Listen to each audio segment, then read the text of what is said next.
On this episode of In Your Neighborhood, we're exploring haunted Danville.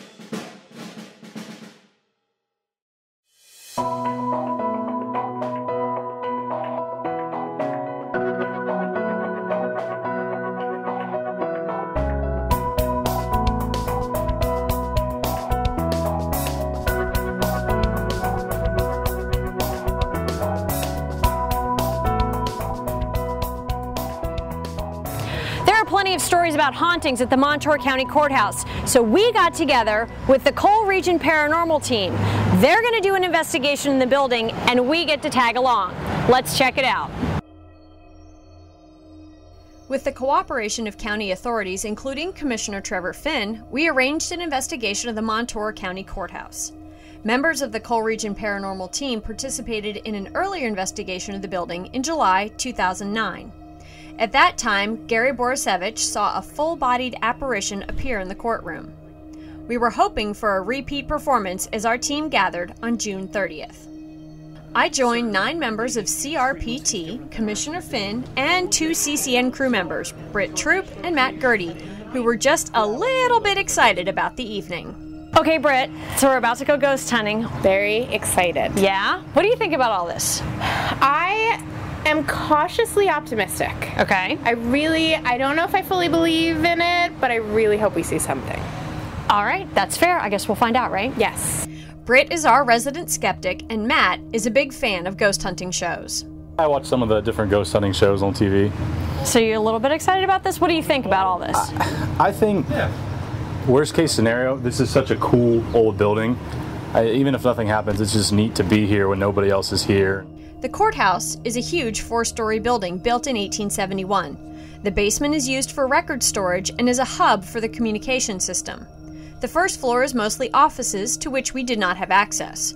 The courtroom, judges' chambers, and jury room make up the second floor, and the third floor is home to the probation office. There's also access to the bell tower from the third floor. As lead investigator, Rich Roselle designed the plan for the evening. A stationary infrared camera was set up at the end of the hall on the first floor, and teams were deployed simultaneously to the other 3 floors. The first order of business was to take baseline readings. We take baseline readings so that we can do the comparisons later on. That way, if you do have something that shows up and that experience or that photograph or that voice is coupled with perhaps a change in those readings, it's just a little bit more to give the science piece of it some validity, even though there isn't a true science. Electrical lines and equipment have an electromagnetic field that can be picked up by the K2 and Mel meters. Okay, 4.5 by the communication equipment. 0.3 to 4.5. Let me just see what you're getting for a rating.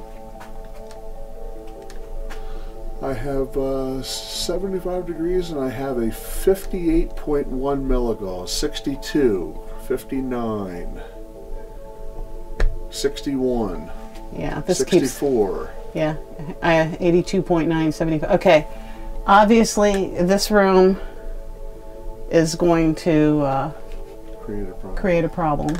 Okay. Wow, yeah, this one's... I thought you were... 3 to 73.7 range.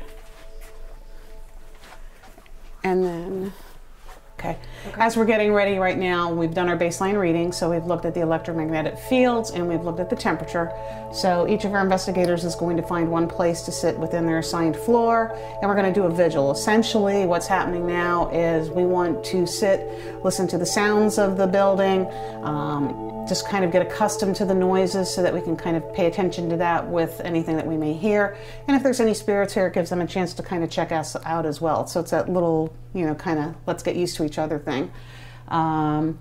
So we're going to get all that ready. I'm going to get some equipment set up because during that time, even though we are going to be radio silent and voice silent, we still will put recorders on and we will still have meters out just in case something decides to check us out. So I'm going to get those things ready, and then we're going to radio in so that Rich knows that we can start our vigil. While Britt was with Karen's team in the basement, Matt and I were up on the 3rd floor with Rich, Megan, and Gary. During a walkthrough of the building earlier in the evening, Matt, Dave, and Gordon picked up some strange readings on both the MEL and K2 meters. No, I want you. No, seriously. Why do? Okay. I know when it stops, but watch. Okay. What the hell is that?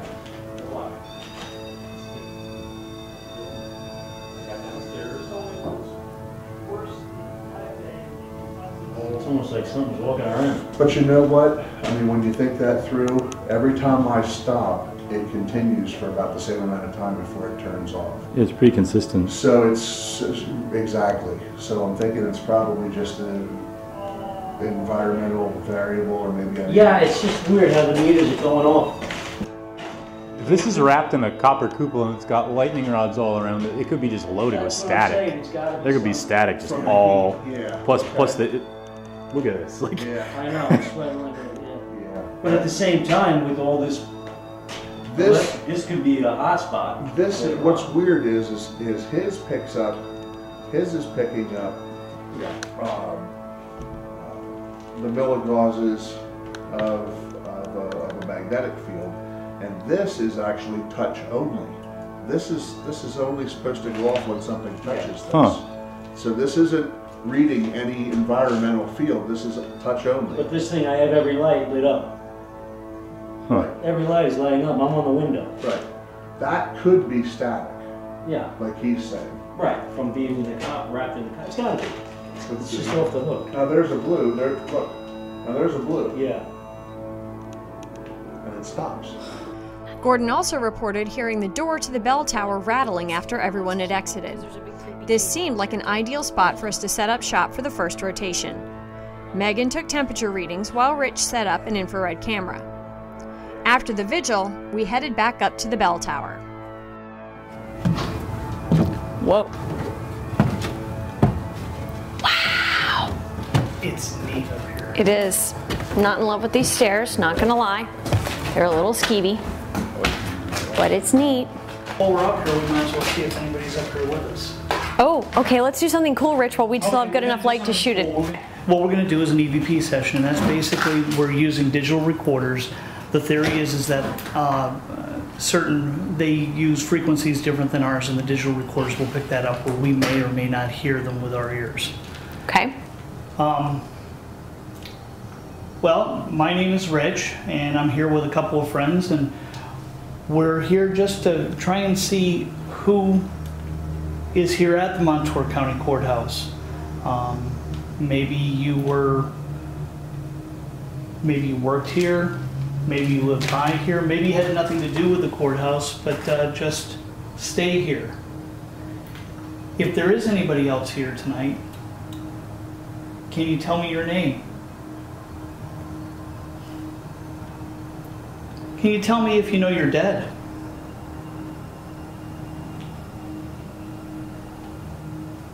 I hope you realize that we're not here to scare you away. We're not here to cause you any problems. We're just here to find out who is here. And would appreciate you giving us some sign that you're here. You can knock on something like this. You can yell as loud as you can and we may be able to hear you. You can touch me. You can push me if you want. You can't hurt anybody. But you can let us know you're here. Can you make a knock like that? Our EVP session went on for a few more minutes before Rich invited us to join in. You guys wanted to join in? Any questions you want to ask a ghost that might be here? Do you get hot up here? It's a good question. Fair enough. It was at least 85 degrees in that bell tower. Next, we decided to pull out another tool in the ghost hunter's arsenal, a ghost box. This one is called a Shack Hack because it uses a Radio Shack model radio. And what it's modified to do is to rapidly scan frequencies like you can see, and it doesn't lock in on one. The theory is that they can take those little samples of audio and answer questions we might ask them or give a message. We've had some success with it. Okay?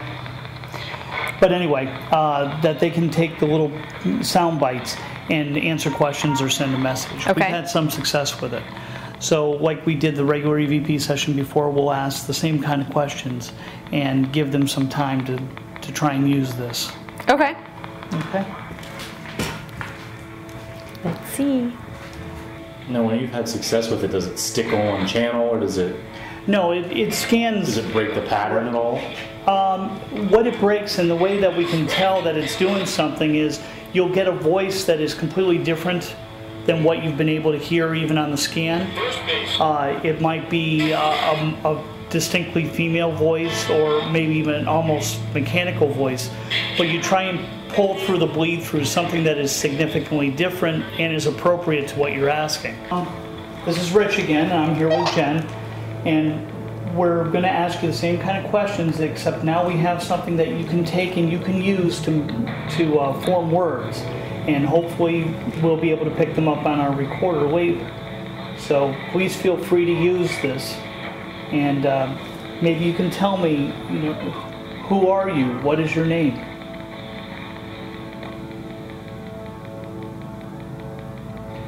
Can you tell me if there's any besides the three of us?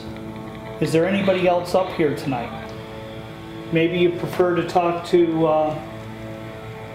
a lady instead of me. Jen, would you like to ask any questions?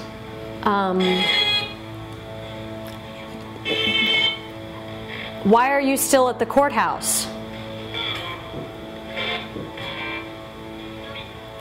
Did you die here at the courthouse? After this first rotation, the teams gathered in the commissioner's office for a break and to review any interesting occurrences. For the most part, things were pretty quiet. We were able to explain the rattling bell tower door.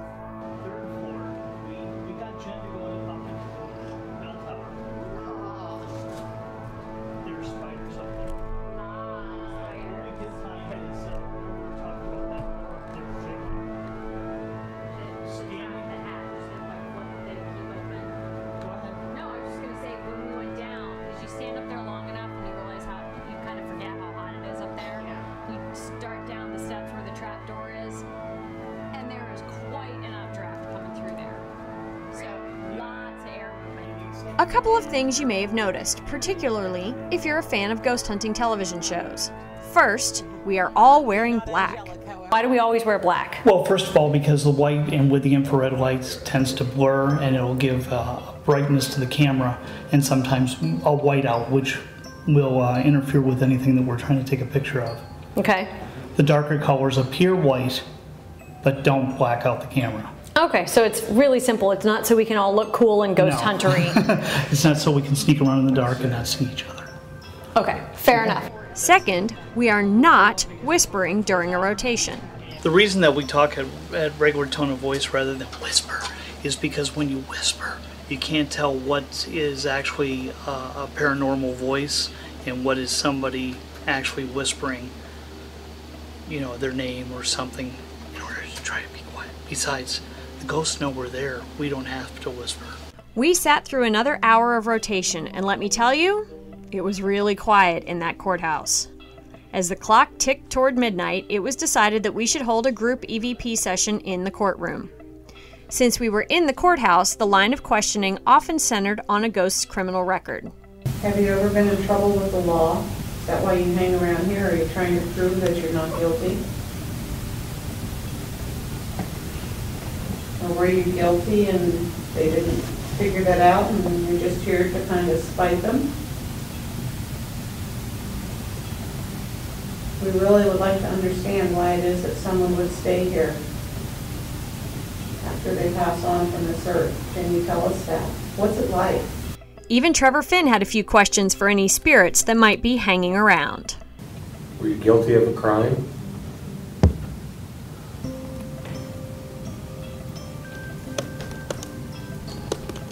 Were incarcerated in our jail?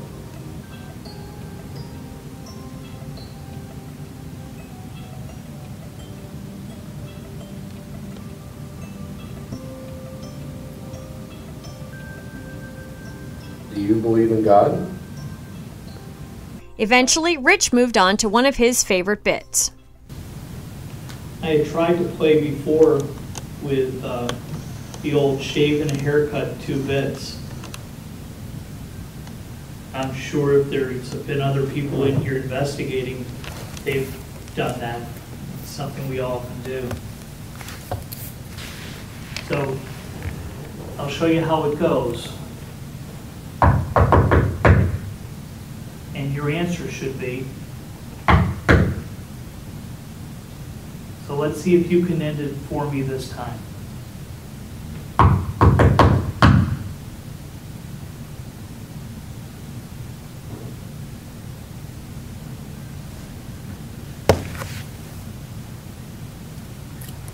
You can faintly hear the first knock on the video, but all 12 of us in the room that night heard 2 distinct knocks that sounded like they were coming from the very far back corner of the courtroom. Unfortunately, we didn't get any further responses to our prompting. At the end of our EVP session, the team decided to call it a night. Coming up after the break, we'll have the results of our courthouse investigation.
Welcome back to In Your Neighborhood. Several weeks after our courthouse investigation, I met with Rich Roselle of the CRPT to discuss their analysis of the data. Over 1,100 still camera images were reviewed, and none of them demonstrated any anomalies. Analysis of the digital recorders did reveal a few interesting things. The first clip came from the first rotation in a 3rd floor hallway.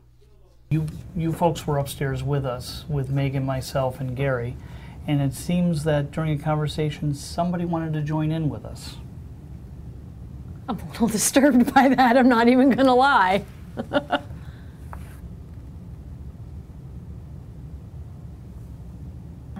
the cops to show up.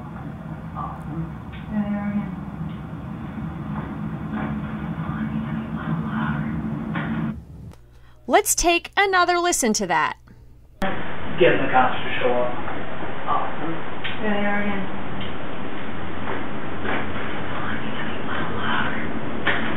Did you hear what I heard? Did you hear at the very Something end? about louder. Something about louder. We had 3 other recorders running up there at that time. The other 3 did not capture that.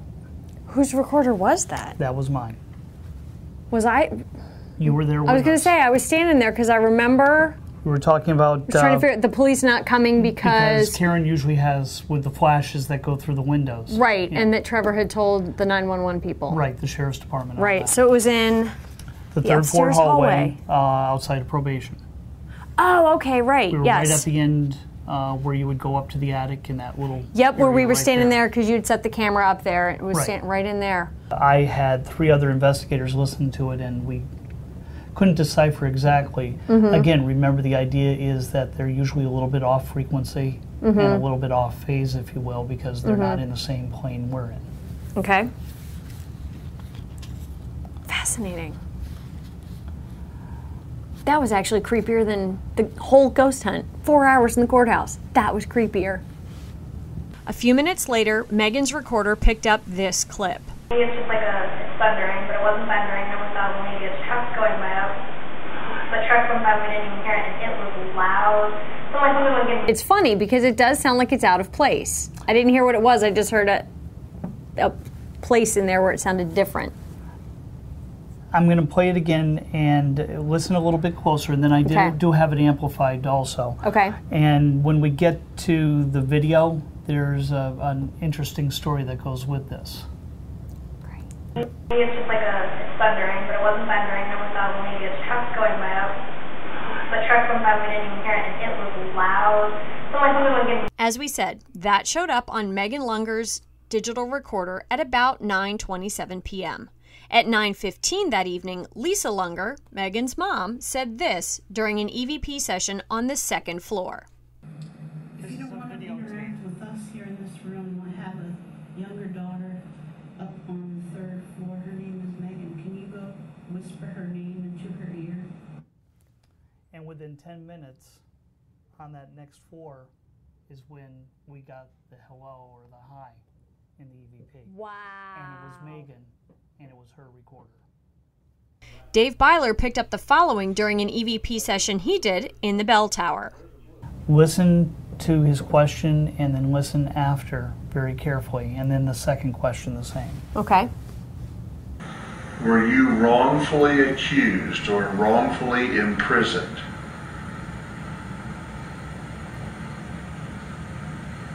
If so, tell me. Clear your name. Use me to clear your name.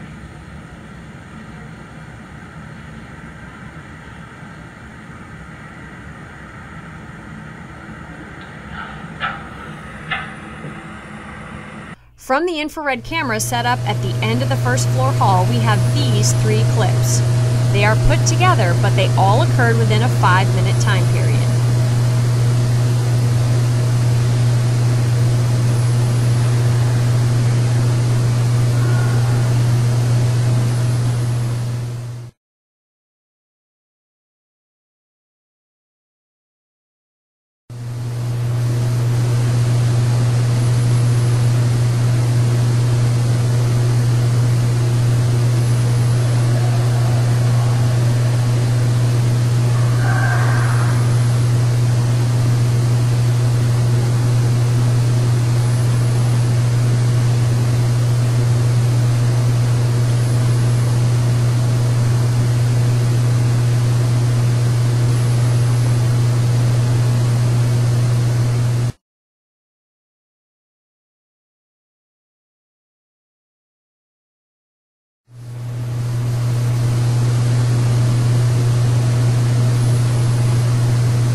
That camera was set up before we started and ran all the way through and beyond when the investigation was over, and those sounds were never repeated. Right. We didn't hear anything else like voices that would have been that close or that loud or that significant. Nobody else on the floors reported it.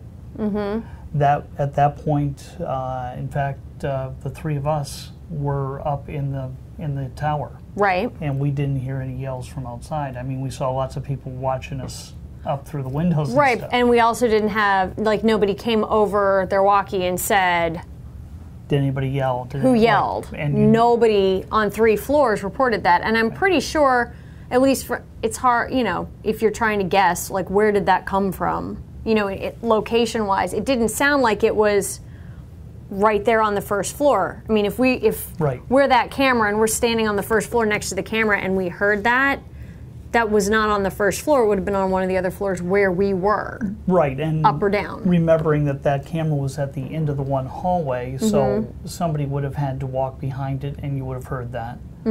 Or they would have had to come down from the steps from upstairs towards us. Right. same camera, about 20 after 10 on the first floor. Okay. All the other investigators were on either the second, we flip-flopped. Right. We were down on the second floor in the courtroom. Right. Dave and Karen and that crew were up on the third floor in the bell tower. And we picked up this.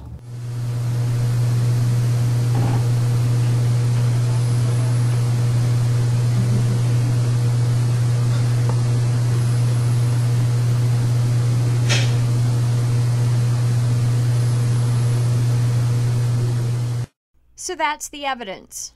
What's the conclusion? You know, is the Montour County Courthouse haunted? I can't say that. We don't have enough, we depend everything on the documentable evidence. And there's not enough tangible evidence to say there's a haunting of any kind, whether intelligent, poltergeist, residual, or whatever. Is there something paranormal going on? There's obviously, paranormal meaning other than normal, there is some activity. They're of some type. It doesn't seem to have any malintent or anything like that. But we remember that entities and spirits aren't like actors. They're not on stage or like you have to make your time for your show on time. They show up when they want to and they have all the best hiding spots. Regardless of the results, we had a really good time doing our courthouse ghost hunt. In fact, we had so much fun that we asked CRPT to investigate yet another Danville office building, the CATV offices right here at 115 Mill Street. That's coming up right after the break.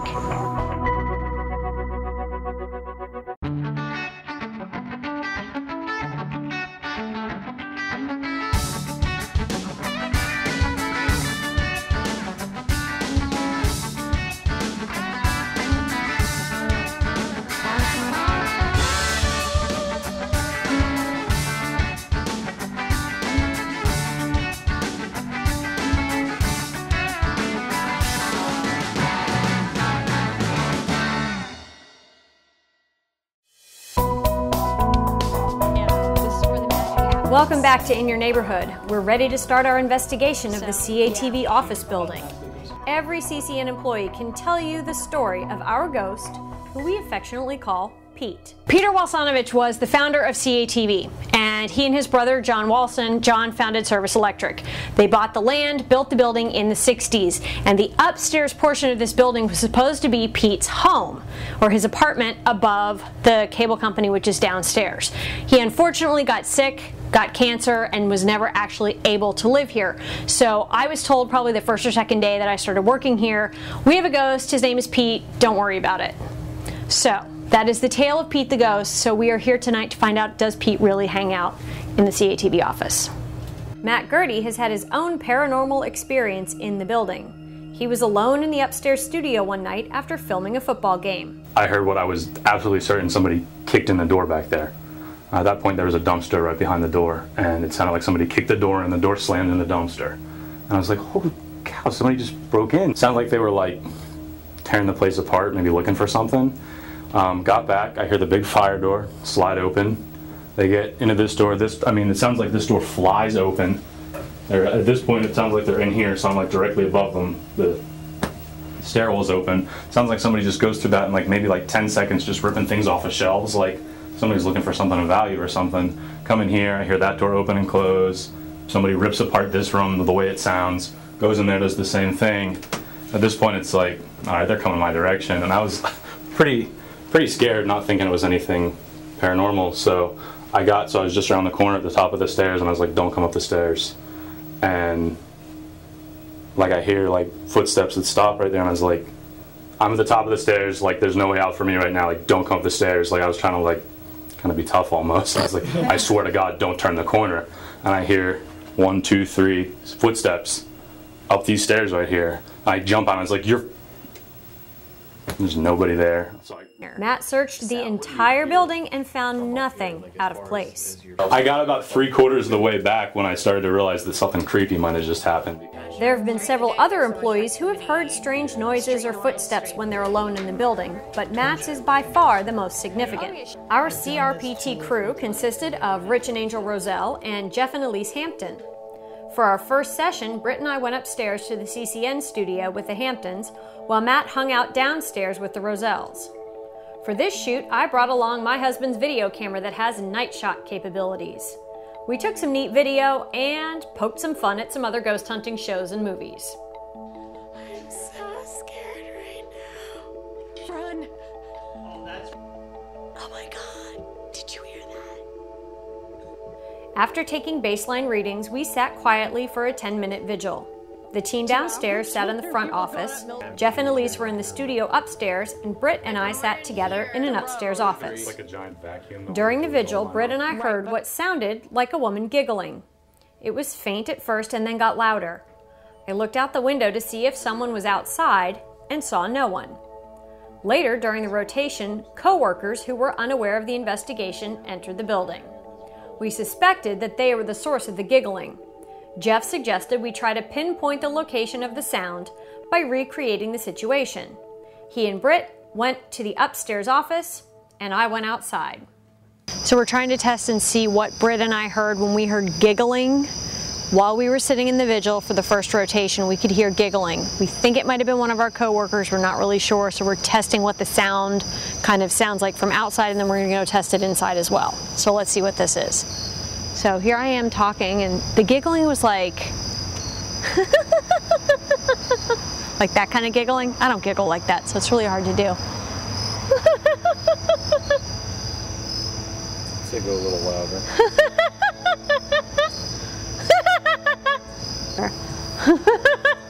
Oh yeah, it does. I just saw Mill Street. Look at that. There's We're getting spurts, but nothing real loud. Where are you at? I'm almost under the window, but not quite. If you look out the window and turn your head to the right, you'll see me. We're right under the window in the stairwell.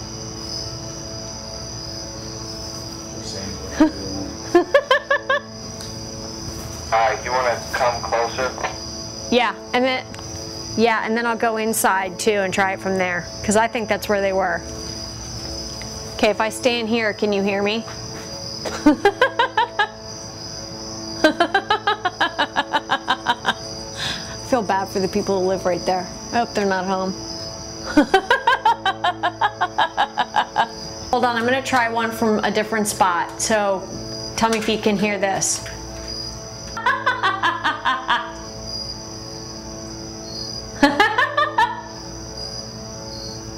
Good. Did you hear that at all? Nothing. Okay. Okay, now I'm gonna go down underneath the office. Okay. Yeah, we didn't hear anything else, so can I try there? Try it like right here once. Okay.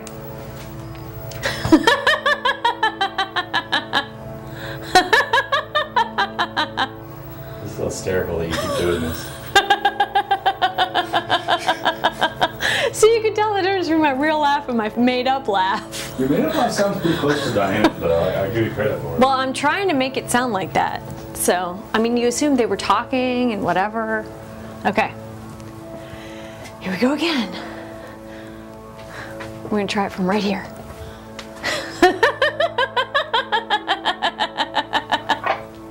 Where are you at now? I am right at the bottom of the stairs. That's the spot. This is the spot. So, we determined that the source of the giggling was someone at the bottom of the stairs. We asked the Rosells to sit in the front office while I laughed from this spot again. They did not report hearing the giggling during the vigil, but when I recreated it, they heard the laughing loud and clear. Interesting. We spent 2 hours in the CATV studios conducting EVP sessions, listening to digital recording, using a ghost box, taking pictures with night vision, infrared, and standard exposure, all in an effort to flush out our ghost. At the end of the evening, we gathered in the garage for one last group EVP session. It was late, and things had been very, very quiet. I want to know if Pete is really here. This is why we came, and if it's not Pete, then tell us who it is that's here. If there's someone here, who is it? Because we've been calling you Pete for at least 15 years. It's probably annoying to be called by the wrong name. Jeff summed up everyone's feelings about how things were going when he put out one final plea to Pete. Well, we're about out of time. So it's make or break for you. You want someone to believe that you're here, someone to know that you're here. This is the last opportunity you're going to get. We've welcomed you all night. We've tried to engage you in a number of different ways, and we really haven't come up with anything concrete that's going to lead us to believe that anyone is in this building. Which for the people who work here and stay here, I'm sure is a good thing.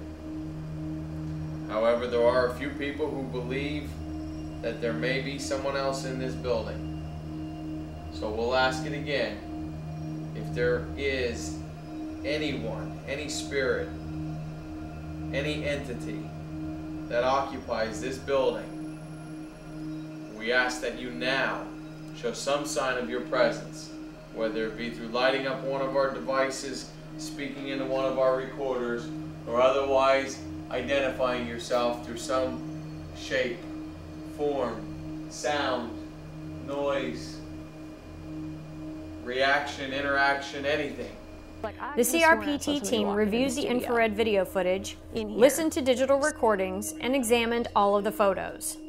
The same IR camera was used that filmed these shots in the courthouse, but everything shot that night in the CATV office was blurry. Later testing of the camera produced normal video. The same thing was true of the pictures taken with Angel's camera. They all looked like this, but photos taken later came out fine. No EVP was picked up on any of the digital recorders. Rich isn't ready to say that there's no spirit residing in the CATV offices, but unfortunately, due to the contamination by unexpected people entering the building and the apparent equipment malfunctions, we have no evidence from the night's investigation. So, it's still a mystery whether or not Pete is residing in our building, and while I was hoping to come away with some hard evidence, our experience is the reality of paranormal investigation. You can check out some real evidence on the CRPT website from other investigations that they've done by visiting them at www.coalregionghosts.com. And while you're online, be sure to check us out on Facebook and on our YouTube channel. I'm Jennifer Wakeman. Thanks for watching.